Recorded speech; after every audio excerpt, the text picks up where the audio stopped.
Hello, Simon Mundy here. The Life Lessons podcast has a simple mission: to have discussions that reveal something important about life and how best to live it.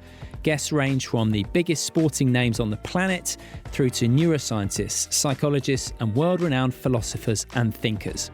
In this episode, I'm speaking to the World Cup winning cricketer and current England captain, Jos Buttler.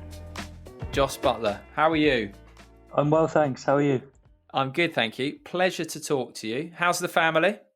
My family's good, thanks. Everyone's well, thanks. I've got to say, you and Louise have inspired me somewhat. Obviously, your wife is a Pilates teacher, and Pilates helped me previously. I used to have a dodgy back, and because of lockdown, I'm spending too much time sat down. So the old back's starting to play up a bit. So you've inspired me to go back towards Pilates to try and fix that. So first things first, thank you to you and to her.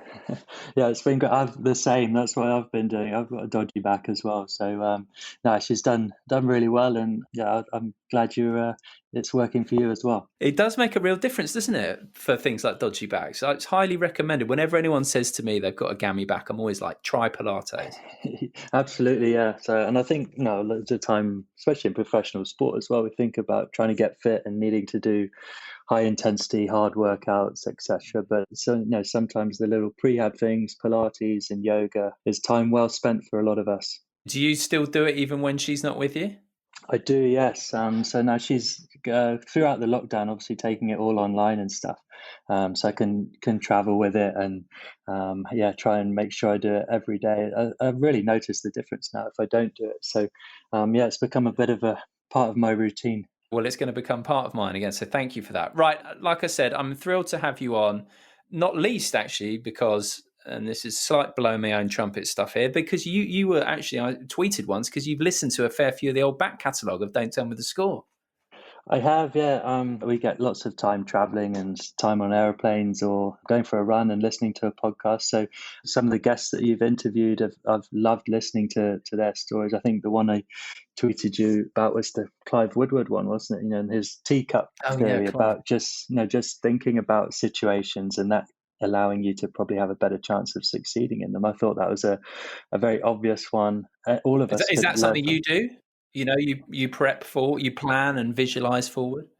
Yeah, I think, planning has obviously become a big part of it. And I think visualization has been something over the last couple of years I've sort of got into, work with a psychologist about visualizing things and like anchoring systems and sort of those. And as we all say, a lot of the time when you have seen it happen, it seems you're more capable of doing it. So just trying to visualize certain situations before a match or before a series and visualizing certain bowlers, I've found that a really powerful tool. Yeah, and it's a skill, isn't it? Some people take to it really naturally, but others not so much so. I struggle somewhat, but if you practice at it, you get better. Have you found you've improved at it? Yeah, I think I have improved at it. And I think it's the same as everything. You're having to have the patience to stick with it for long enough. I try and use meditation as well. And that's something that, has taken time to practice and your thoughts are just wandering and then, you're meditating. You're not really meant to be thinking of anything. But, I think as well, it's how you judge those things. It's so I use visualization as something to give me what I perceive as the best chance of success. It doesn't guarantee me runs or it doesn't guarantee me keeping wicket really well, and you can't really judge it on that end result. I think that's sometimes where you lose patience with those kind of things, is that you do it, you feel great, you go to the game and get out first ball, or you don't feel good and they think, well, I'm not going to do that again because it obviously doesn't work. But it's actually having the patience to continue with it, and if you feel a real benefit, and making sure you do it no matter what the end product is of your runs tally as such. So process over outcome. Just really quickly, what type of meditation? Or would you just follow your breath, that type of thing? Yeah, just the simple ones on Headspace I try and use. And I think a lot of time as well, I quite like it. And when I'm traveling and you sort of get sucked into spending time on your phone or watching things. So just a bit of time just with your own thoughts and just getting away from technology is probably one of the big things I use it for. Oh, totally. Yeah, we it's so easily drawn to our phones, aren't we? Whenever we have a feeling of boredom or anything like that. But like you say, actually sitting with your own thoughts is a very valuable thing to do. And actually, Andy Puddicombe, he's been on Don't Tell Me the Score as well. He was in the, early in the series. Fantastic, lovely fella. Right, so listen, I've got a couple of quotes that I want to throw at you, Josh. So Stuart Broad described you as England's best ever white ball cricketer. Nasser Hussain, a freak who does freakish things. A mate of mine who's a huge cricket fan, I was chatting to him, that John is his name, and he said one of the most exciting batsmen in full flow ever. So 3 resounding positive descriptions there. But the thing I think is interesting about you is the talent is obvious, but you're clearly valued in the dressing room. And as you know, with this, it's between the ears that counts as well. So what proportion of your success is down to, do you think, your mental side and that kind of thing? Probably quite a lot. And I'd say I've sort of learned that over time about how to improve the mental side of things and experience and how to use experience. Experience is such a valuable tool, which you can probably accelerate, but you can't just get it tomorrow. You need to go through certain situations and know how it made you feel, or certain moments in games, and learn from that. And I think one thing I've got better at, probably as I got to sort of 26, 27, is that my learning, I thought, became better. I think as a young kid, you're right, I thought I was talented, and I believed that, you could either do it or you couldn't. And all the older players would say, as you get experience, you'll understand this situation. I used to think there's a bit of a cop-out sometimes. You see these young players around the world who could do it. And I've certainly learned that as a huge process. And I think one thing I've sort of understood, and I try and when I talk to sort of the younger players now, is how can you accelerate that process? I think for me, Joe Root was a big example. For me, we're the same age, but sort of at 21, 22, it felt like he had a 30-year-old's head on his shoulders, whereas I was nowhere near that. And I think how do you quicken up that process of learning and making yourself almost a more experienced cricketer without the experience that you just gain over time? So how would you advise someone do that then? And I guess you can, again, apply this in any area of life. How can you become a quicker learner? Yeah, I think for me, one big thing is not trying to please people. So I'd listen to certain people, and lots of people might have a name that they've scored so many test runs or ODI runs, and you just suddenly are drawn to them and believe what they're saying, and actually then go and you're almost pleasing that person by using whatever their advice was. But actually the learning process of trying to listen, potentially try it in the nets, or try it if it's a mental side of thing, but having the confidence and self-belief in your own ability to say, what, actually, I don't think that works for me, and I'm going to leave that or it might just confirm the opposite, actually he thinks that, but I know that doesn't work for me. So you can almost move on from that sort of side of thinking and then come back to it. And I think that's been a big part of it, is trying not to please others and just believing that someone has the answers because they're one of the best players to have played the game. Sometimes the guys who weren't the best players are the ones with some of the best information, because they knew that they couldn't do it. They've had to learn and think through it and think, why couldn't I do it? And I think I've sort of less ego in terms of the learning as well. Interesting. So being the judge of what is right for you, listening to your intuition. And that got me thinking, because obviously during the IPO, everyone was talking about where you should bat, and everyone was sticking their oar in. And I was actually going to ask you, how do you react to have everyone chipping in with their opinion? But actually, you've just answered it. Then is to take it on board, but ultimately listen to your own sense of what's right for you. Yeah, and I think you have to, be really strong with that. Owen Morgan on our side is a really good friend as well, and I think he's one of the best at taking emotion out of decisions as well, and listening and thinking logically through it, and then coming to a conclusion and trusting it. I'm more of a ditherer sometimes over situations or feelings, and so sometimes talking to him just clarifies things for me, and I think that's really important as well. Sometimes in those situations, lots of people talk. You have a couple of really close people who you really trust, and if you're feeling like it's affecting you, you can just go to pick up the phone and just have a little conversation, and hearing it from someone else will sometimes give you clarity. And I think also just individually coming back to what's, especially now being what's served me well over time, what's important to me, and allowing other people to talk. That's sometimes people in the media, that's their job to discuss it. As a coach and a captain, that's their job to come up with the best team. My job is to just try and do the best I can when I get out there and get my opportunity. So sort of trying to come back around and come back to that point. Yeah, controlling the controllables, essentially, focusing on what's within your power of control. Right. So we've touched on it a little bit insofar as you were a prodigious talent growing up. But actually, before I ask you about that, you had a lovely picture on your Instagram of you and your brother at the 1999 World Cup. What do you remember of that experience? And sitting here now as a World Cup winner, the player who took the bails off to secure England the World Cup, a regular for England all the three formats. Thinking back to that when you would have been 9 years old, what would that 9-year-old part of you have made of what you go on to achieve now? Would he have believed that it was possible? Yeah, I think certainly had the dreams, but maybe didn't quite believe it was possible back then. As a 9-year-old, I just loved cricket. I loved all sports. I think that '99 World Cup had a real impact on me as well. Getting to, I think you had to go in ballot to get tickets, and my parents, but we got lots of tickets for lots of game, and all of us as a family would go to different games. Or if it was, we had so many tickets, it'd be me and mum went to this one, my brother and sister and dad would go to another one, and just managing to see world class players in front of your own eyes, and not really understanding who they were or anything about that, but just had a real great effect on me. And then I think then, yeah, like you say, it's pinch yourself moments really when you think, God, 20 years down the line, that's you on the field, and there'll be other kids around the country having those same experiences, and it'll be the start of their dreams of getting there. So, and I think around that time, I always loved sport, but I probably wasn't thinking about becoming professional, or that was a realistic thing until I sort of got onto Somerset's academy a little bit older, and I sort of felt like I could see a real path with how I was going to get there. So probably as a 9, 10-year-old, it was more just like the fun of playing cricket and pretending you were, I don't know, Sachin Tendulkar in the Garden or Waka Yunus bowling or something, and being able to see those names in front of you as a kid, it made them real.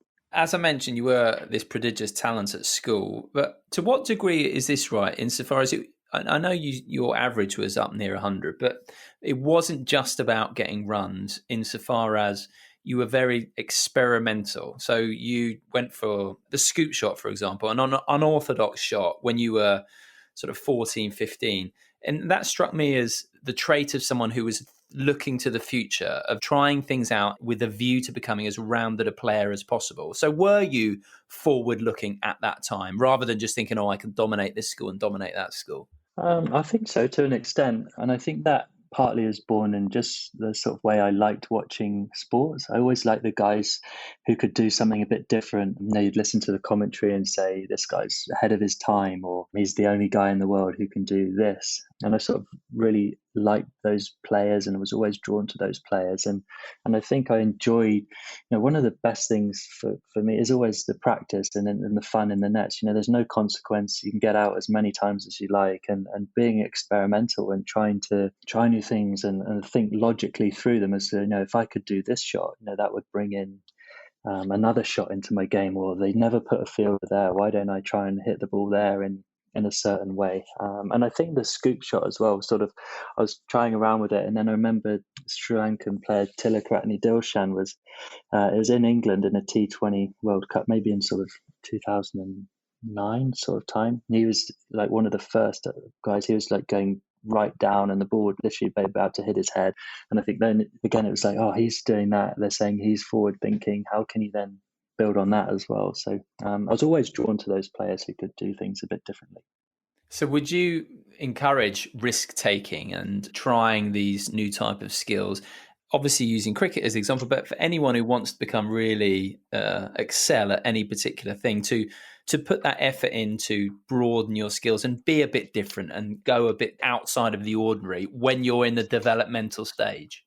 Yeah, absolutely. Especially in that developmental stage and that practice stage, and I think it's really important to try things, because it also, I mentioned a bit, it gives you confirmation either way as well, because you might try something and you may have wondered about it for a little while and go, actually, that really doesn't work for me, or I don't feel comfortable doing that.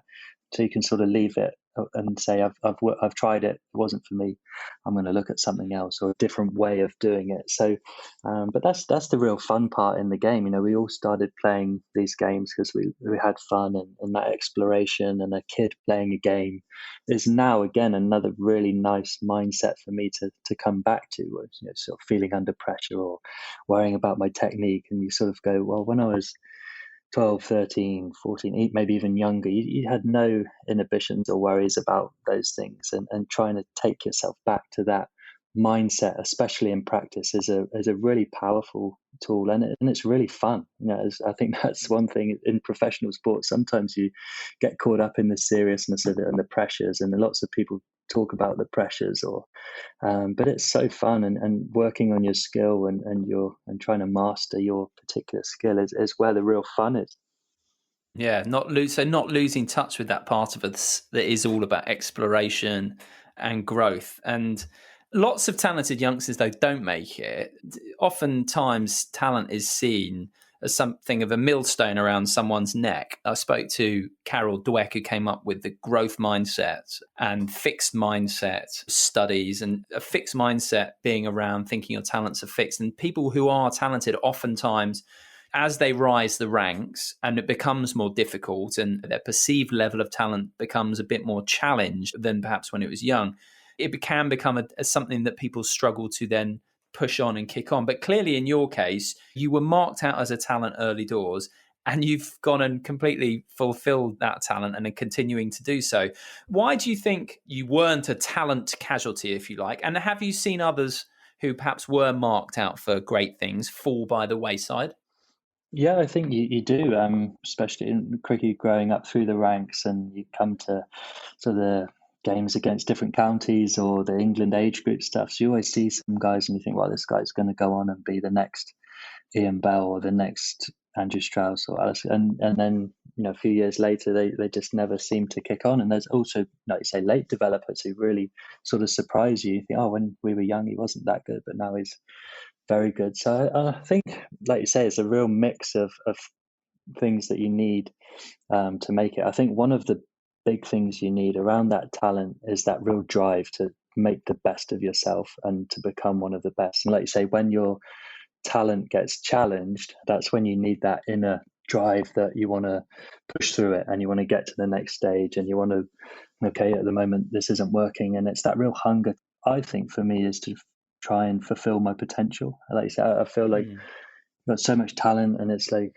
how am I not going to waste it? What else do I need to make sure I can try and make the most of my talent? And I think it's sometimes a hard thing as well, because you feel like you may never fulfill that, but I want to get to as close as I feel like I could get to. And I think your mindset and your drive for me, to make the most of what I've got and make the most of myself is the one thing that really, alongside your skills and your things, will keep pushing you through the tougher times. Is it a challenge, though, keeping that side up to make the most of your talent? Because it sounds like there is pressure almost, or self-induced pressure somewhat, or could be endemic in that, whilst staying in touch with the other side we mentioned, that childish or childlike side that's really into exploration and growth. Is it a challenge marrying those two, or can they be complementary? I think like you say, a bit of both. They can really complement each other, because it can give you trust and belief that, okay, this is a difficult period, but I've got the talent and the drive to bring me through it. Or when I come into the next challenge, I've got those two things that can help me. I think one thing is tough sometimes is when people get labelled a certain way. Oh, he's a talented player, but he doesn't do enough of X, Y, or Z, or he hasn't quite got this, which so and so. And then that's when, sometimes you can start judging yourself about certain things, or this guy's never made the most of his talent. And sometimes you still hear that with some really successful players, and they're going really well, and people still say, oh, he should have been better, or he could have been better. And I think that can sometimes eat away at you as an individual, to think that other people are then starting to judge you about, maybe you're not actually as talented as they believe you are, or maybe there's other Hmm. factors that are holding your development back, or holding your particular performance at a certain time back. So I think that, again, that's where you need that strong mentality, because if you don't quite have that to fight through tough times, or when people are criticizing you, maybe that's something that's where you really need the two to marry up and shine through. It's not just about talent, isn't it? There's so much goes into making the most of what you have, and it's so easy. I hear this a lot. People getting labelled as, or they're mentally weak, or they haven't fulfilled their talent. But there's so much that goes into it. It's not just about the way one hits a ball or anything like that. Something else, though, I thought interesting about your approach was you're sort of creative in terms of where you look for resources. So I know you've looked at other sports, haven't you, to try and bring in things from other sports to help you with your cricket. And so one thing I saw was even the way you set up for a shot has been influenced by baseball. So A, is that, to what degree is that true? And then B, where did the inspiration to look outside of the normal boundaries of what people expect in cricket to get things from other areas? Where did that come from? I think, again, for me, that's that just curiosity and exploration side of, like, how do people do things differently, or is there, there's an obvious correlation between baseball and cricket, especially now with more T20 around, people trying to hit the ball harder and more sixes, and how do they create their power. So I've done a little bit with a few guys, but it's more from sort of the positioning of how you get into that sort of baseball strike, and then how do I gain much power, and then you're working with your strength and conditioning coach about specific drills that will potentially aid you in that. So then that exploration and curiosity can just continue through, into a number of different people, and then how do I bring that certainly into my cricket? Or so, and I think, again, it comes from looking at other sports just as a sports fan. I like looking at different sports. I follow lots of sports and following the best players around the world, and you just read so much about them. And there's always, I feel like, a certain consistent trend about the best players. They do certain things really well. They look after themselves. They look for new things, new invention. They're always looking to challenge convention. And I think then sort of bringing that mindset in, well, if it's good enough for the best guys in the world in that, and it confirms that also that should be the way things should be in your sport. What you've just said there reminds me of what Jason Kerr, who he was the academy director at Somerset, where you joined the academy there at age 13. And he said what impressed him most about you was your character, but your willingness to learn and your hunger for knowledge. So it's this attitude that you have, this looking for improvement in any areas, down the back of the sofa, in the cupboard, in other sports, wherever it may be. This is a deep-rooted thing for you, isn't it?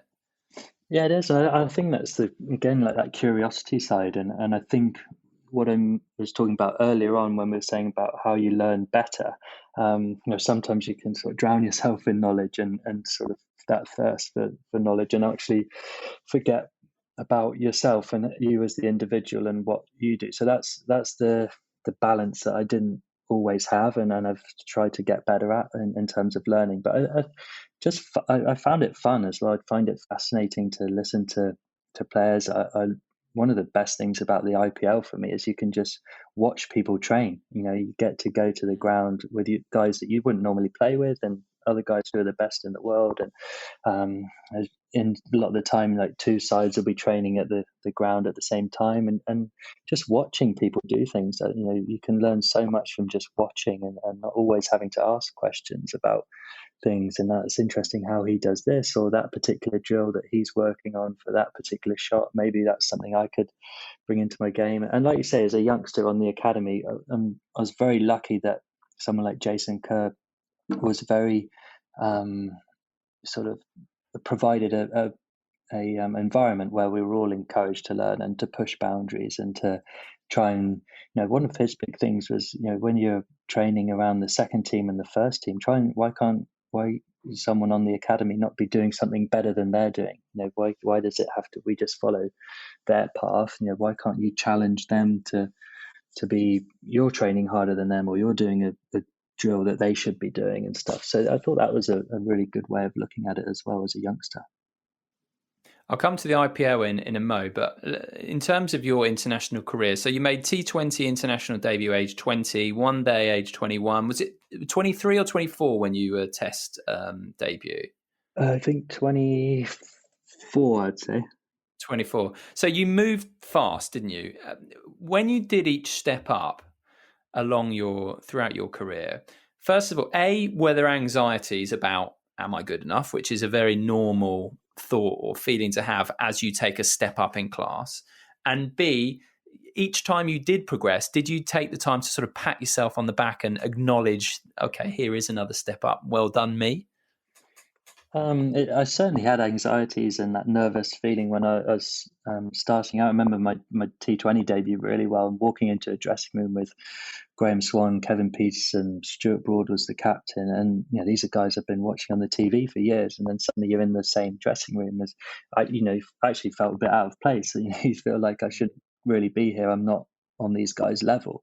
So it certainly took me some time going into international cricket, and I was lucky that I felt that the England side stuck with me for long enough. In my first year of T20 cricket, I barely scored a run really, and I batted down the order and didn't get loads of opportunities. But I wasn't doing much really to sort of warrant investment in myself. But I remember really clearly, I scored 30 runs off I think 11 or 12 balls in a T20 against South Africa, and that was the moment for me where it felt like I proved to the dressing room that I could do it. And I think it wasn't about the media or the fans or anyone else. It was sort of proving to myself and to the guys in the dressing room, you sort of get that acceptance of, okay, he's good enough to be here. And I think that was a really big moment for me as a young player, is earning that respect of the dressing room.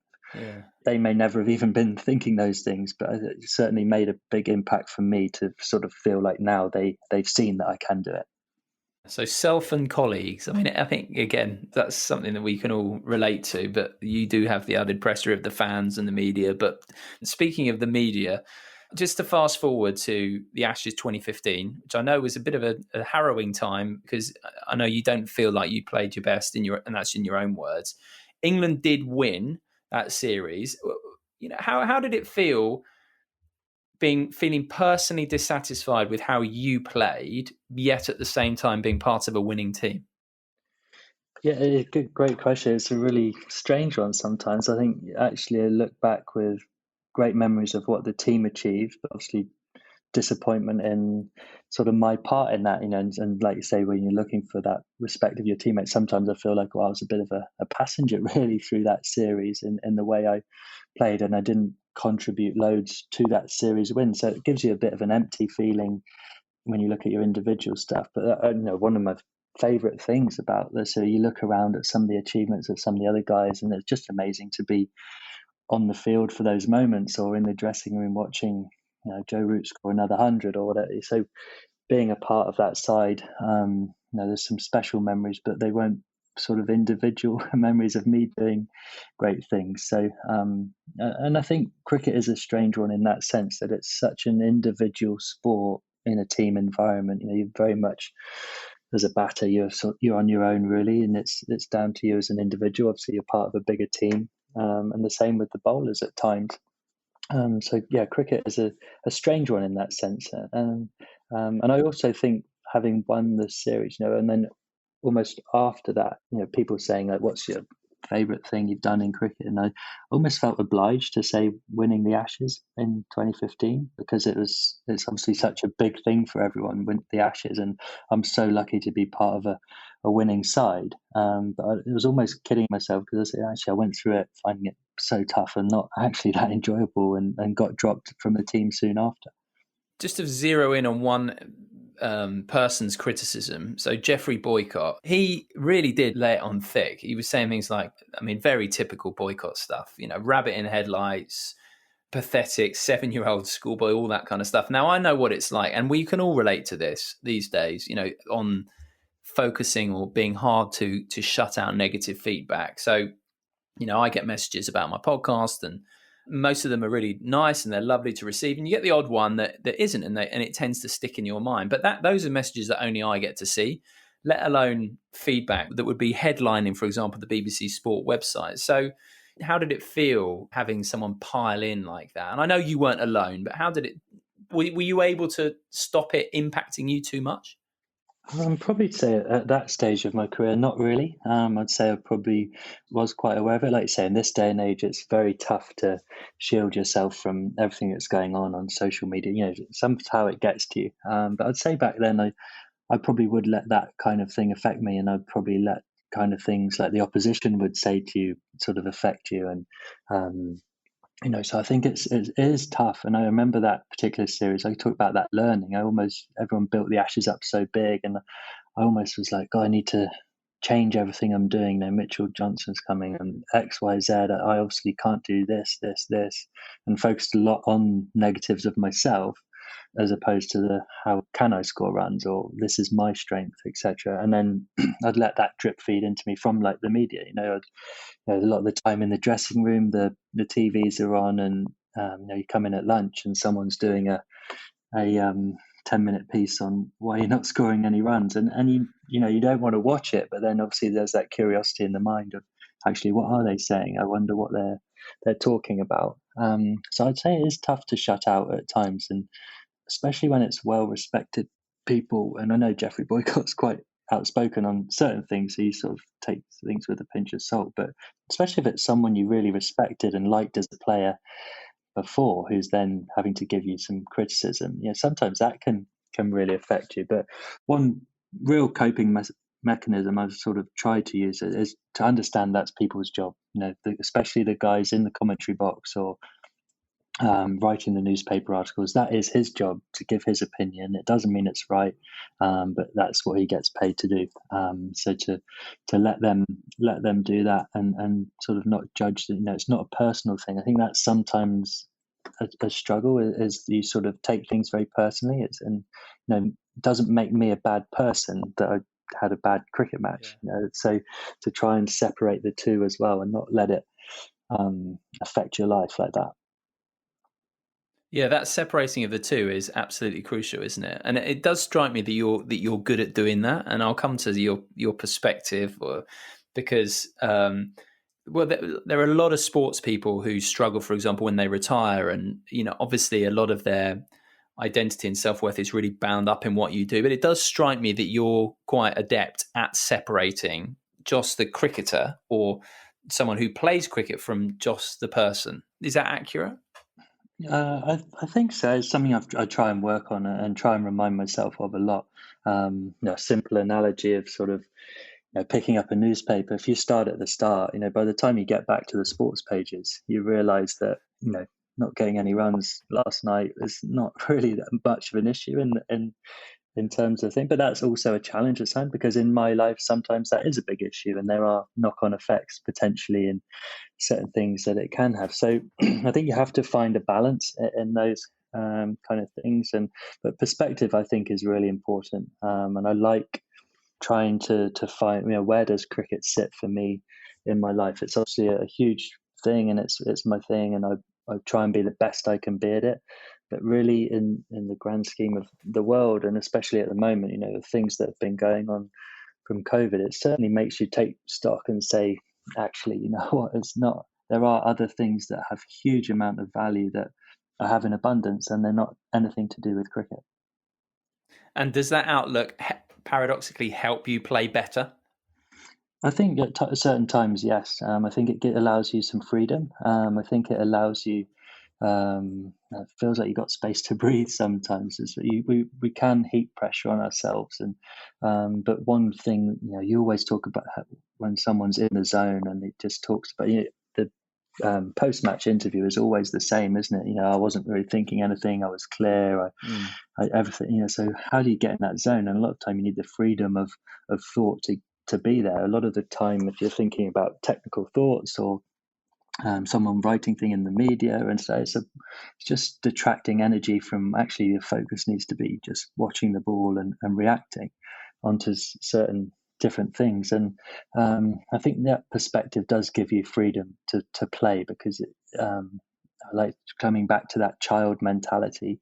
In the garden with your brother, you've got absolutely no worries. You're just playing the game, and I think that again, though it's a professional job, trying to remember you are playing a game and to see it as that for as much as you can. To what degree then do you think pressure is self-induced by the way you think and the way you look at things? I think certainly to an extent you can enhance pressure and heighten. You can make it a bigger situation than sometimes it is, and then other times you can make it um, not as much. Actually, it is a big thing, and you feel like, oh, it's not. So, and I've certainly never been perfect in this kind of thing. I know I had lots of talks with the psychologists actually throughout the World Cup, and especially sort of before the final, sort of thinking if tomorrow doesn't go how I want it to, I don't know how I'd sort of carry on.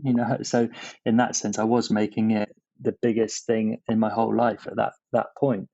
So I've certainly dripped into the wrong side of those things sometimes. But then, over time, we spoke about, okay, well, what can you control? Can you come back to the game tomorrow and do your visualization stuff, get in the perfect zone you can be that's allowed you to perform so well in the last year and a half, 2 years?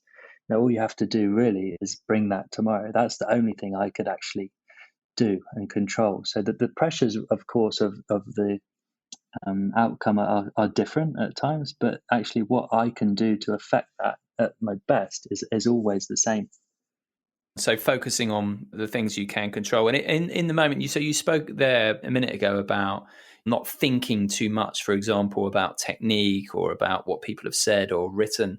So how have you been able to develop that power of focus? And what are you focusing on when you're out there batting in a consequential situation? And how would you develop that power of focus? So my focus when I'm at my best is always about game situation.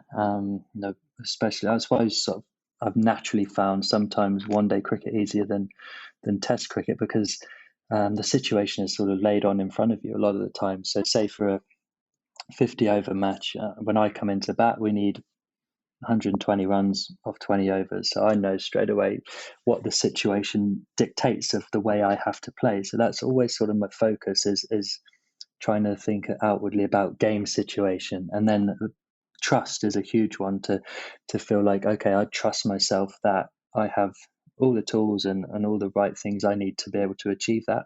And then to allow it to happen.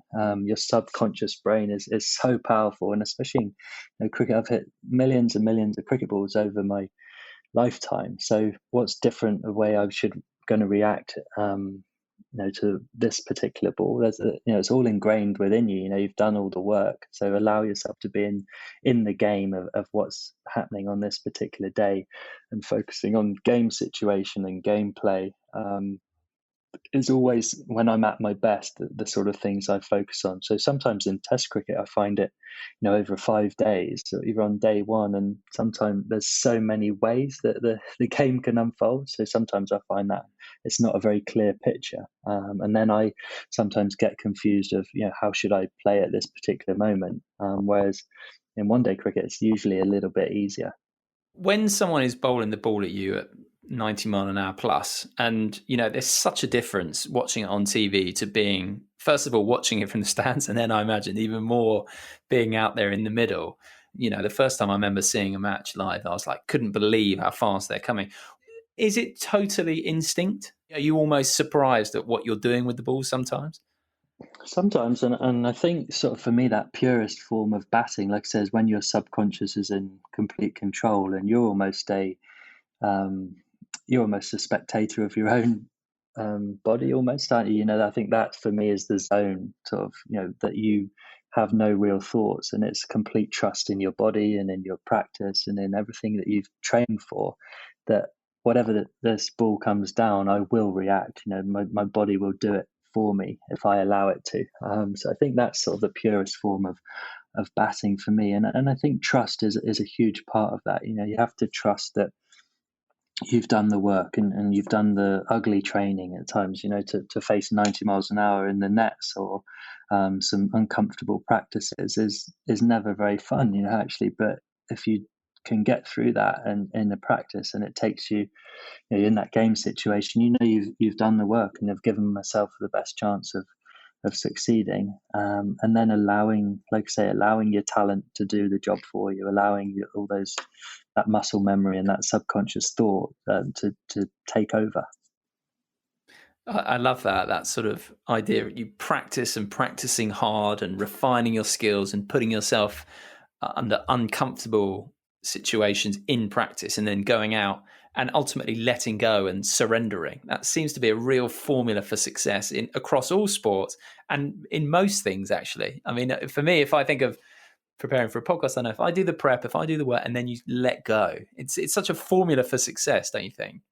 Yeah, absolutely. And like I say, think listening to podcasts and reading certain things and looking at different sports. That, like you say, it's that common trend that the majority of successful people do. So you look at certain businesses and why this guy is so successful. It's like you say, it's that they do the work and then they let things happen and they have trust that it will happen and they trust the people around them that they've done their work and especially in team sports and sort of like you say that we've all done the stuff. We're all prepared.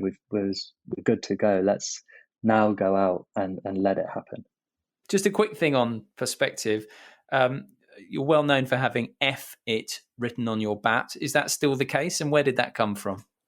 Yeah, it is still the case, and I've had it on there for a while actually. And I go back to my sort of T20 debuts and stuff. I was, like I said, I struggled a little bit to start with, and Mark Borden was the England psychologist at the time. Oh, And I yeah. remember sitting down with him in a hotel in Manchester and just saying, "No, I feel like this is kind of happening, and I don't feel like I'm in the best headspace when I'm at the games at the moment." And we went through a little bit of it, and almost that inverted youth, that sort of arousal level stuff. Yeah. So saying, where do you sit on this when you at your best? What do you sort of, when you're at your best, what do you say to yourself? And I said, I literally just say, F it. And he was like, well, that is it. Your effort mindset is pretty much you at your best. So, what that's the sort of thing you need to remind yourself of. How can you practice that mindset, and how can you try and turn up to games and bring that into your games? And then so I started writing on the top of my handle as just a little reminder. When you look down and take your guard, it's there, or if you're at the non-striker's end. And then I think over time it's taken on more meanings. Like I said about perspective, it can take on lots of that. And you sit down after you got out and you look at it and you just think, effort, it doesn't matter that much in the grand scheme of life. Yeah. Certainly find it helps a lot around commitment, like for me. So like I say, if I'm trying to weigh up a situation in the middle and, well, this bowler's got a certain field, I feel like he's going to bowl this, or I need to play this shot. And when that guy on your shoulder is sort of coming in and saying, yeah, but what if? It's almost, that's the time when I say, F it, trust yourself. I think trust in yourself and your decision making and allowing yourself to commit to those decisions. So that note on the top of my handle sort of taken on that meaning as well. So certainly just having a visual tool of it is always sort of there. Because I think has been a big plus for me. But certainly, yeah, it's taken on a few meanings at different points. It's a great little mantra. It's funny actually because boards has come up a couple of times. I spoke to Alistair Cook and he enabled Alistair to give that voice a name. So Alistair calls his the GIMP, and that voice that comes up, the voice on your shoulder that's going to chip away and be self-critical and stuff. And it's understanding, isn't it, that it's going to come up. There's nothing you can do about it, but it's going to come up. But it's how you manage it and how you react to it, and not batting it away or trying to suppress it or get rid of it, but just how to manage it. And in terms of, you mentioned that you mindset, and so he said to you about, okay, what do you say to yourself when you're in peak performance, and it was effort. For anyone listening, like how would you encourage someone, or how would you suggest if someone's thinking, oh, how do I work out what it is for me when I'm in peak performance? Like, if you could just put in a capsule what you and boards did at that point to work that out, what would you say? I think it's sort of trying to look at some of your favorite times of your performances. What was it when you're playing your best? And for me, I was like looking back at games I played for Somerset and trying to go back and sort of think through my feelings and my thought processes and those sort of things. And so at my best looks like this, and there was obviously different pieces to that as well. And body language is another big one. When I'm at my best, that's something I can control. Take that out with me, and my mindset of effort is something I can control. So looking back at sort of previous successes, and trying to remember feelings, trying to again visualize, like I say, when you were back in that moment, and trying to sort of almost gather back those emotions and those feelings that you had, and then sort of work out a way of sort of just capturing them, and then trying to find them, especially then in preparation to go into another game, etc. Trying to take yourself back to that place, or more of those feelings that you have when you're in that peak performance place. That's super interesting. Just to quickly pop back, so we mentioned post 2015, and I know you were dropped soon after that, but actually then you went and you spent a lot of time playing franchise cricket, and you said that actually really benefited you, and you learnt a lot from, for example, playing with the Rajasthan Royals, and you said you learnt a lot about yourself and how to be self-sufficient. So two parts to this question as well, Jos. First of all, actually, with what happened afterwards in terms of the World Cup and everything like that, and where you are now, in a way, was that a bit of a blessing to have that time to go and have that franchise cricket, which helped you with your confidence and everything like that? So that's part one. Was it potentially a beneficial period? And secondly, what did you learn about yourself and about confidence and how to be self-sufficient during that period? Yes, I think that has a really positive effect on me, actually. I think the moment I got dropped actually felt like a huge relief. It felt like I could breathe again. And also, it reminds me about, just quickly on that sort of perspective type thing. At the time, you just thought everyone's talking about you. You thought you go down to breakfast and the chef's probably thinking in his head, oh, he hasn't scored any runs. And the guy you walk past on the streets, oh, that's him. He's in the paper because he's not scoring runs. And then you get dropped, and then you realize actually, like a day later, like no one cares. Like no one's talking about you anymore. And then they're on to the next person. And so that gave me a sense of perspective again. And then, going away and learning through the franchise stuff. I think one thing that gave me a lot of confidence from franchise cricket, is people asking you questions. Suddenly in the IPL, you're playing with some of your heroes, other people you respect so much from around the world and think they're a brilliant player. And then they'll come to you and say, when you do this shot or this thing, how do you do that? And can you tell me about this bit? And you sort of have those organic conversations where you sort of, I might show someone something and I'll ask them about a point of their game, and then sort of take quite a lot of confidence from someone you respected a lot, or thought, God, he actually wants to know how I do it. Maybe he's not, superhuman, and maybe he still has the same sort of inhibitions I do at certain times. And I think then going around the world and sharing dressing rooms with people, you go, oh yeah, everyone's sort of in the same boat. He still worries about getting out first ball as well, or he still battles a few demons in the nets, etc. So you sort of desensitized those thoughts. It certainly took away sort of that fear factor of certain players, because you're suddenly sharing a dressing room with them and go, God, remember how nervous he got in that game when he was about to bowl, so that kind of thing. And I think that period is where I started to sort of really learn well and learn about myself and what. So, picking up certain things and then realizing, okay, don't have to do everything that everyone says. Let's try and take something that Ricky Ponting said, did it work for me? And go, actually, yeah, it does. I'm going to try and run with that for a little bit. Or that other bit he was on about, I'm not sure that one's for me, so I'm going to leave that. And then certain players. So I really improved, like I said, my learning at that point. And then sort of people, when you play in franchise tournaments, you're obviously turning up to play in a short space of time with some people you don't know. So the head coach will come to you and say, so what do you need from me? And suddenly you actually go, okay, I actually need to work out what it is that I need to prepare for the game. What is it that makes me tick?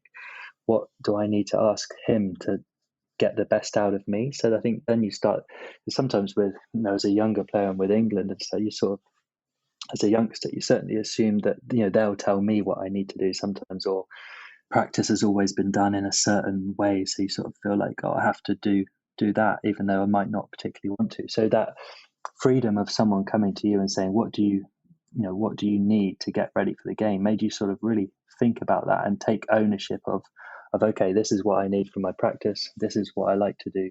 And then it is all on you, that if they service you that, then you have to then go and perform. So I think gave me a lot of ownership, suddenly being a bit more independent. Yeah, ownership. It's a cracking word. And there's actually some really interesting points I just want to quickly pick up on.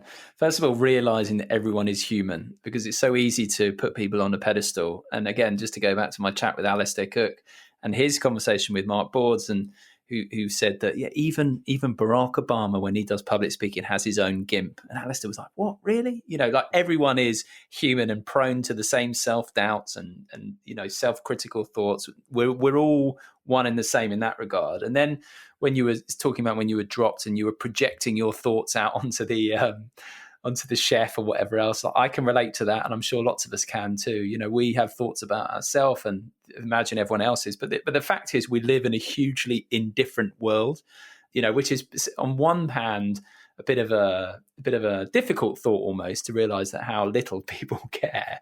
But then on the other hand, it's reassuring because it enables you to actually like do what you've done and get back in touch with that exploration and that exploring, that curious yet the young side, and take risks. And because there's not actually as much to lose as we think. Do you think that's a fair sort of summary? Yeah, it's a real fair summary, and I think that can also work the same with success as well. You get to the sort of top of the mountain and sort of say winning the World Cup, for example, was and then after it, you're like, oh, well, that was it. That was that moment, which of course was the best moment ever for us. But then it's like, oh, that's it, and it's gone. And then actually, sometimes then when you look back, you go, actually, it's more the journey and the sort of Yeah. process you'll go through. They're the things you sort of really remember. And I remember sort of 2 years ago when we spoke like this in the dressing room, it was a really powerful meeting that everyone had. And it's that sort of journey that they really remember sometimes, as opposed to the sort of peak success. So I think that sort of takes you back to the other side of it again, like you say, how much people don't really care. And there's the book, isn't there? The mindset of not giving a and Yeah, yeah. one thing I sort of took from that book is giving yourself a budget of things that you could actually care about. So sort of go throughout your day, the fact that the lunch wasn't quite ready on time, and it doesn't really matter. So there's other things that I need to worry more about in my life, or the fact that the nets aren't perfect at the ground. It's not ideal, but it doesn't actually matter that much. And it's the same with how much people sometimes care about certain things. But the only sometimes thing I sort of battle with that is the success side of it. Because if you say that failing doesn't matter that much, does it sometimes mean that your successes don't really matter that much as well? And sort of read some Stoic philosophy books and listened to your one with Ryan Holiday and stuff. And it's Yeah. almost like that Zen mindset that there's no highs and lows. And sometimes I look at Yeah. some guys and think, well, when he's high, he's really high and he's having the best time of his life. And sometimes, do you need to be more to get that as well? But then obviously you go through the lows, which you don't want. So I think that's an interesting balance sometimes as well, because you need to make sure you can give yourself the great times that you really enjoy as well. Um, so that's something I always will battle with sometimes. Yeah, I think that's a really common thing, isn't it? And that success thing you talked about, and with you and the rest of your teammates, which we'll come to in a sec, in terms of reaching the absolute pinnacle, winning a World Cup under the most incredible circumstances ever, but then understanding that, well, actually, it doesn't actually change me or this or a lot of my life. And so many people are striving towards goals, and this, and Johnny Wilkinson talks about this. This idea that when I finally reach my goals, everything will be fine and everything will fit into place. But it doesn't happen like that, does it? I mean, as you've just said, you won the World Cup, and then actually it's like, yeah, a day later or 2 days later or whatever, people are kind of back to their normal. Everything just picks up back where it was. Yeah, absolutely. And sort of, you suddenly realize again, it's not the biggest thing for some people, and then I still feel, nervous. And I think I was probably quite naive in the sense that I said a few things that now I feel like you could sort of I've achieved that thing. I could sort of free wheel the rest of my career. I'll never have another worry about cricket ever again. But then you can, sure as eggs are eggs, the next match, I still had the same anxieties over things. And just because you're now a World Cup winner doesn't mean you walk on water and you don't care anymore, or you don't get those nervous feelings. So that was a real excellent reality check for me. And I think sometimes remembering, like you say, we're all striving for these goals and to try and be the best we can be and get to the mindset of sort of being yourself and being authentic to yourself, I think that's where the real enjoyment comes, and knowing you did something your way. Because if you're trying to be successful in terms of whether it's money or sort of those real tangible things, there's always someone with more. There's always someone who's got more medals, or there's someone who's won more things, or has got more money, or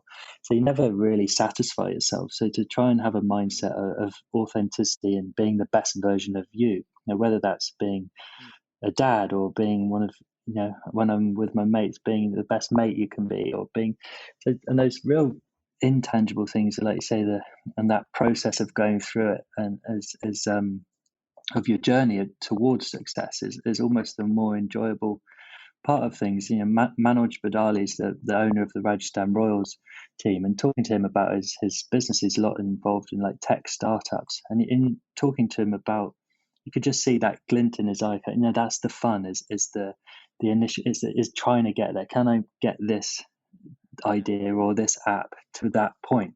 Now, it's not when it gets to that point, almost like the fun's over, then it becomes a job. But the sort of trying to develop an app and come up with something, and then working through the tough times with it and getting it to the next stage, you just saw his sort of face light up talking about that bit, and like that being the main bit of fun that he would have in trying to grow his businesses. And sometimes that's the same in the sport. The journey is the more fun bit, and at times you don't even realize it until you then have to look back on it and go, actually, wow, that was a big moment in our journey as a team, and how much of an impact that had on you as an individual. Sometimes takes time to sink in.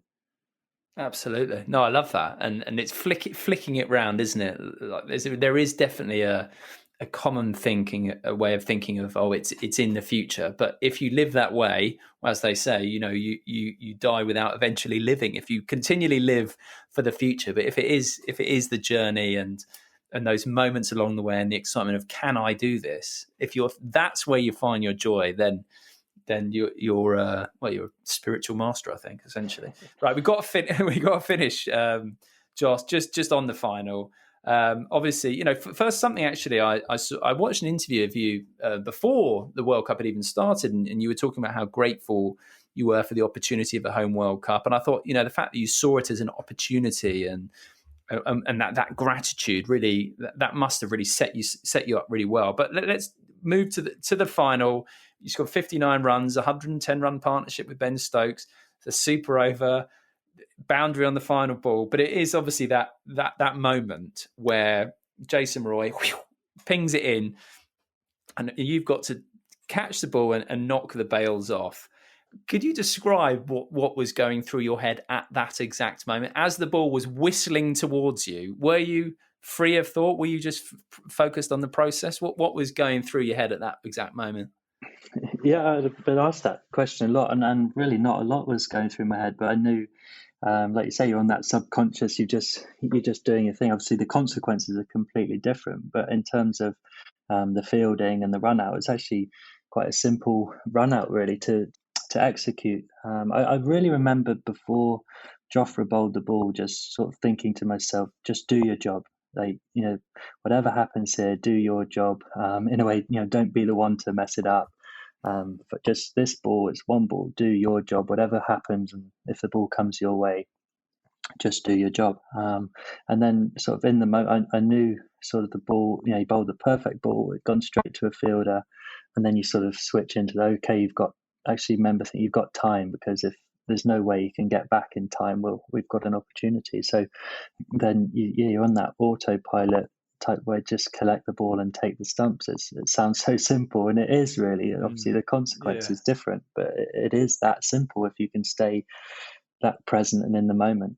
So I remember doing that and then sort of breaking the stump. So it's sometimes hard to remember sort of exactly what you were feeling at that moment, and especially with video, you've watched it so many times and you've seen it from sort of that many different angles now, to remember what was going through your eyes at the time. But I just remember the 20 seconds of pure elation, having broke the stumps, and everyone charging round, and guys who are running off from the boundary onto the pitch, and all just everyone just that pure sense of elation. And I remember Owen Morgan sort of describing it as, when you're like a kid and you're running down a hill and your legs are just going, you just can't keep up. It's sort of running around the field in that sort of state was absolutely amazing. And I think that's sort of, I remember that feeling more than the actual ball almost. Yeah. Well, that whole do your job, which was what you were saying to yourself, that is sort of a mantra that focused on the process, kept you in the present, didn't worry too much about the outcome, and therefore you made a very high consequence situation. But like you say, for you, relatively simple, kept it simple. England won the World Cup. Bada bing, all sorted. Anyway, listen, it was a beautiful, beautiful moment. Sports fans will never forget that. I remember what a day. God, that and the Wimbledon final, unbelievable. Anyway, I mean, that's as good a place as any to finish. Jos, it's been such a pleasure talking to you. Thank you so much. You've been full of wisdom, and I've just really enjoyed chatting and hearing your outlook and your approach and the amount of thought that goes into it. It's been fascinating. So thank you very much indeed. It really has been a joy. Thanks very much. Thanks for having me.